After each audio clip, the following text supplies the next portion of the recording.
하나님 말씀 신약성경 누가복음 1장 67절에서 79절까지 말씀, 80절까지 말씀 보겠습니다.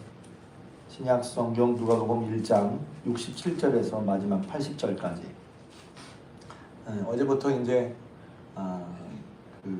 대림절 새벽기도 때 못했던 말씀, 예수님의 탄생 즈음에서 했던 말씀을 나누겠다고 말씀드렸습니다. 주보에는 이제 사사기를 한다고 했는데 성경에는 우리가 생각하는 것 이상으로 예수님 오심에 대한 오심 즈음에 대한 얘기 참 많이 있습니다. 그래서 어제는 누가복음 처음에 복음서 전체를 말하는 얘기지만 우리 중에 이루어진 일에 대해서 처음부터 자세히 그림부터 살펴서 썼다고 그랬죠. 그래서 예수님이 오시기 전에 먼저 세례요한, 우리가 잘 아는 세례요한, 주의 길을 평탄케 하는 세례요한이 어떻게 태어났고 그 세례요한의 아버지가 된 사가랴가 주님 앞에서 거룩하고 또 흠이 없는 자였지만 한편으로는 이제 하나님의 역사하심이 일어날까? 믿음이 없었다 얘기보다도 이제 우리가 분명히 믿음으로 살아가지만 어떤 건 믿고 아는데 그럴까 하는 게 있었는데 이제 그런 믿음의 교훈을 얻게 됐다 얘기 말씀드렸어요. 근데 뭐냐면 이제 그것이 그냥 개인적으로 벌인 얘기도 하지만 우리 성경을 통해서 그것이 하나님의 큰 뜻을 이루는 가운데 한 부분이라는 걸 깨닫잖아요. 하나님께서 이제 오늘 이제 그 사가랴 얘기인데 하나님께서 이루시는 전체적인 큰 일 속에 세례 요한을 사가랴를 통해서 사가랴 가정을 통해서 오게 하시는 그런 일이란 말이죠. 그런 가운데 이제 사가랴가 제사장 사가랴가 처음에는 믿지 못하다가 그 말씀을 받아들이지 못하다가 어찌 되게 이런 일이 있을 수 있겠습니까? 근데 그 일이 뭐와 연결되냐면 읽다 보니까 예수님께서 우리를 위해 긍휼을 베푸셔서 하나님께서 우리를 위해 긍휼을 베푸셔서 약속하신 대로 예수님을 보내주신다. 이 얘기가 그냥 이스라엘 사람들은 메시아를 보낸다는 것을 다 알고 있었거든요. 다 머리는 알고 있는데 정말 그런 거란 말이죠. 그러니까 하나님의 약속과 능력과 권세를 우리가 알고 있다고 하지만 정말 일이 벌어질까? 정말 그런 부분이죠. 하나님 안 믿는 것도 아니고 예배를 안 드리는 것도 아닌데 하나님이 말씀대로 정말 이런 부분이 사가랴에게 있는 것처럼 우리에게도 있을 수 있다. 그래야 이제 이 말씀이 우리에게 교훈으로 받아들여지죠. 근데 정말 이제 그것 때문에 믿음의 교훈 레슨으로 이제 아이가 날 때까지 말을 못하게 하다가 이제 오늘 읽은 말씀 67절 앞부분에 보면 드디어 아이가 태어나고 8일 돼서 아이를 할례라고 할 때 그때 이름을 짓는데 요한이라고 지라고 이제 쓴 거죠. 그걸 보면 이제 사가랴가 천사가 전해준 말을 믿었다는 걸 알 수 있어요.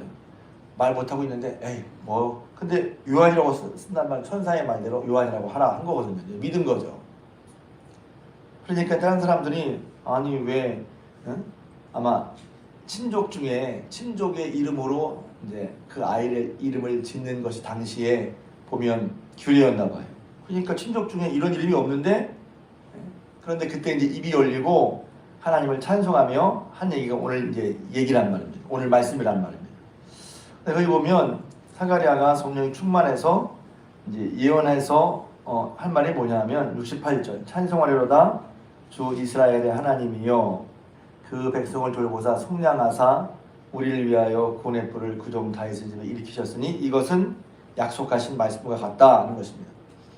그러니까 이런 것 이때 우리는 그냥 찬양이니까 넘어가기 쉬운데 자세히 보면 하나님께서 약속하신 대로 그 백성을 돌아보시고 살피셨다는 거죠. 그러니까 하나님의 마음은 어디에 있느냐? 하나님의 자녀, 하나님의 백성에 여전히 있다는 것을 우리가 알아야 할 것입니다. 그러니까 내가 사는데 그냥 교회는 교회를 다니고 그냥 사는 것 같은데 하나님의 마음, 하나님 아버지의 마음은 하나님 아버지의 백성, 자녀들에게 있다는 거예요. 이 당시에는 유대인들이지만 아브라함의 자손 유대인들이지만 오늘 우리에게는 예수 그리스도를 믿어 하나님의 자녀가 된 우리에게 하나님의 마음이 여전히 있음을 저희 여러분도 알아야 할 것입니다. 고백해야 할 것입니다. 그러니까 막막한 상황, 어둡고 혼란한 상황 속에 여전히 하나님이 하나님의 자녀를 돌보시고 속량하시고 우리를 위해서 군의 뿔 예수 그리스도를 일으키신 것처럼 지금 우리 예수님을 우리에게 보내실 뿐만 아니라 이 일을 계속하고 계심을 우리가 믿어야 한단 말이죠. 그런 의미에서 지금 우리 눈에 안 보일 수 있어요. 예수를 믿고 예수의 말씀대로 살아가는 게 정말 예를 들면 뭐라 그럴까요? 좋은 일인가? 아니면 쓸데없는 일인가? 세상은 그렇게 돌아가지 않는 것처럼 보이거든요.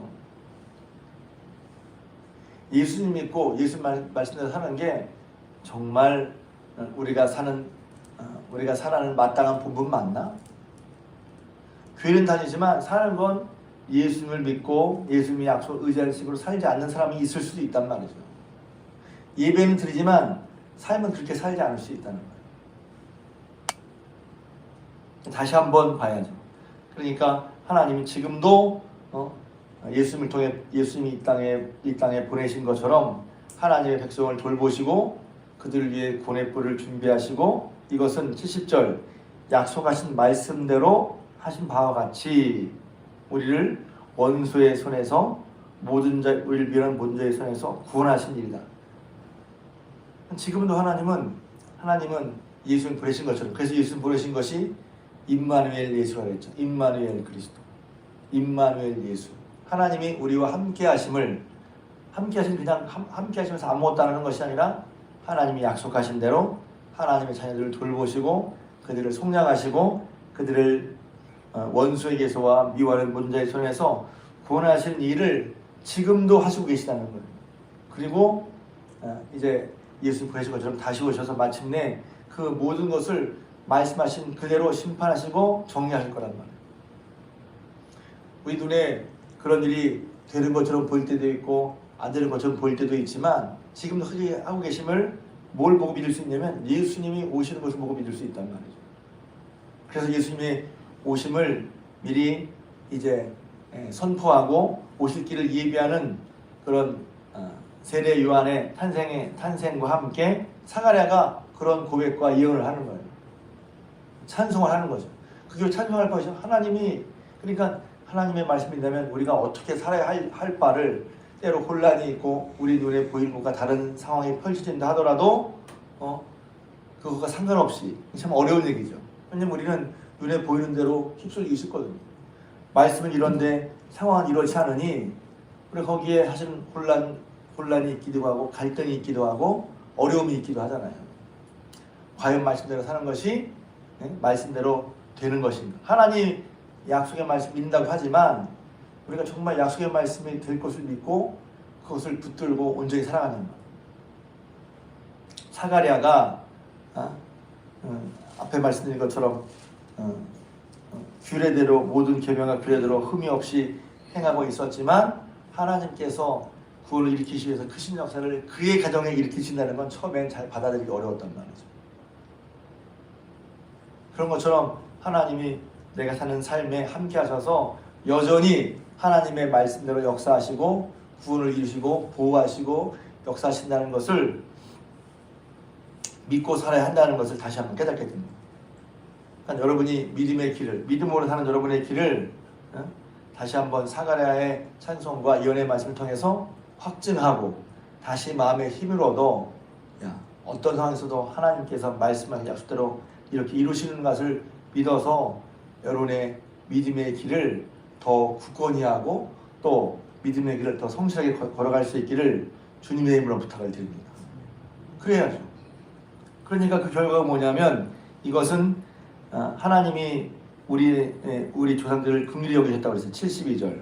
그리고 우리 조상 아브라함에게 하신 맹세이고 또 그래서 우리가 원수에서 건집을 받고 74절, 75절. 그래서 종신토록 평생 내 삶의 모든 날 all day of our life 우리 삶의 모든 나날 매일매일 평생 틀을 종신토록 주의 앞에서 그렇게 일하신 하나님이시니 성결과 의로 두려움 없이 섬기게 하리라 하셨도다.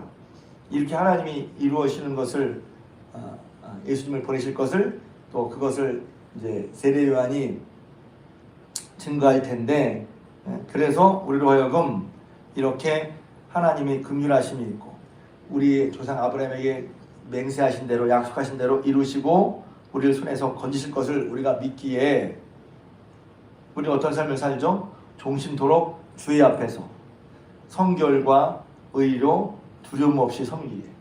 성결함과 주님 앞에서 한때가 아니라 종신토록 성결함과 의로 두려움 없이 섬기게 했다는 것입니다. 그 예수님이 이렇게 하실 것을 알고 그 예수님 오신 길을 이제 미리 얘기하고 평탄하게 하는 일이 바로 세례 요한의 일이었죠.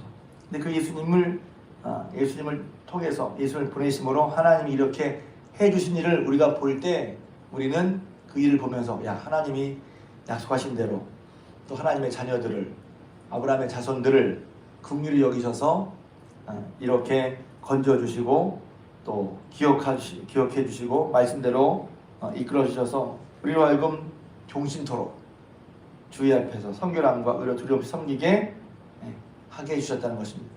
그러니까 삶을 살다 보면 우리가 잊을 수도 있고 이것이 흐려질 수도 있고 이걸 보고 살아야 되는데 순간 이런저런 일 때문에 우리가 보는 것이 흐려질 수도 있거든요. 사는 건 뭐가 중요하냐면 뭘 보고 사느냐가 되게 중요하죠. 신경 쓸 것이 많고 해야 될 것이 많고 이것저것 우리가 보고 사는 거 있잖아요. 우리가 이걸 보고 산다는 이걸 바라고 살아. 이거를 따라 살아. 그런 게 있단 말이죠. 살다 보면 이제 이런저런 문제 때문에 우리가 그것을 그런 초점, 그런 시야, 그런 방향성을 이제 놓칠 경우도 있단 말이죠.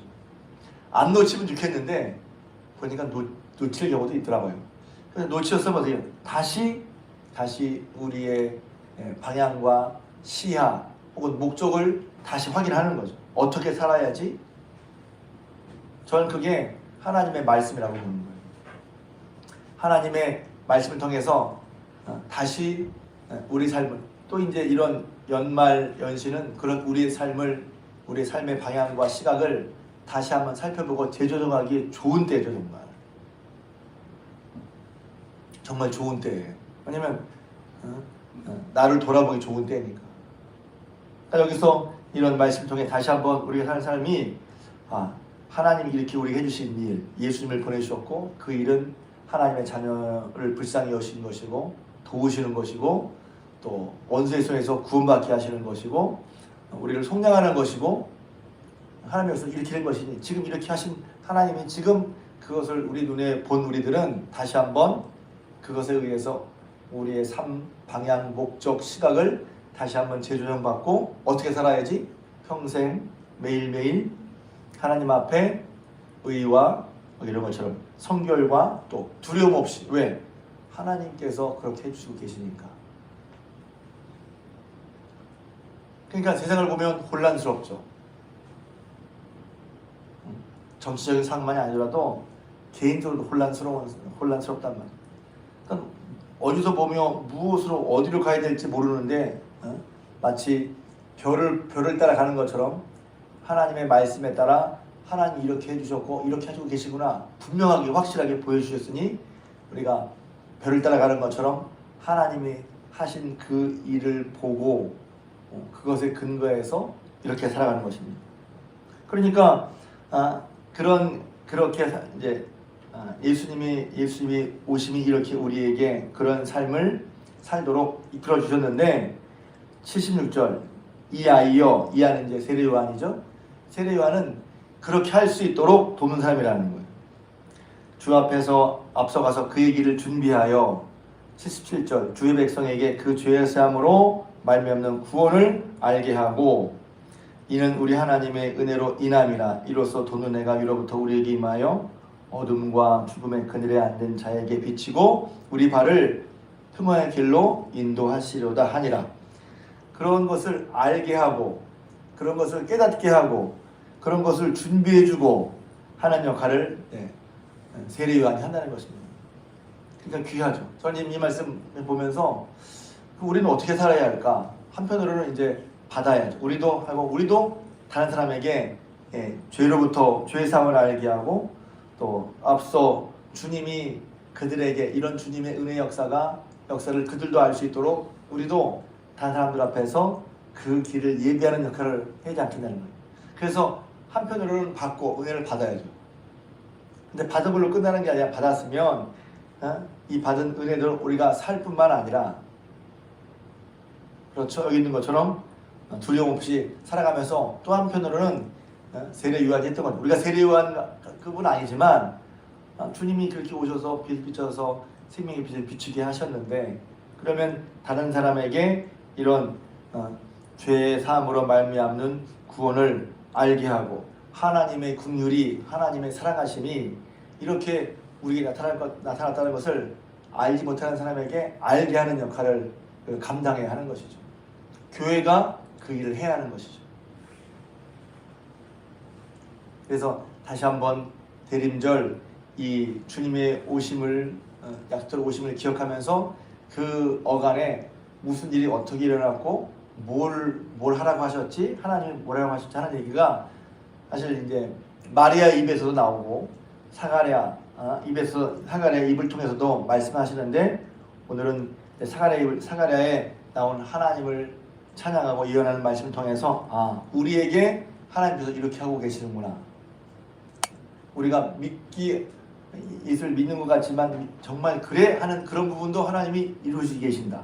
그러니까 그것을 믿는 우리는 주님 앞에 온전한 삶을 살면서 두려움 없이 살면서, 한편으로는 아직 그런 하나님의 사랑과 긍휼을 모르는 사람에게, 구원을 모르는 사람들에게, 평강을 모르는 사람들에게, 생명을 모르는 사람들에게 예수님의 은혜가 그들에게 미치도록 길을 열어주는 역할, 알게 해주는 역할을 감당해야 하는 것입니다. 그래서 예수님이 오신 것이 빛이기도 하지만 빛을 받은 우리들도 빛이 되는 거죠. 우리가 빛은 아니에요.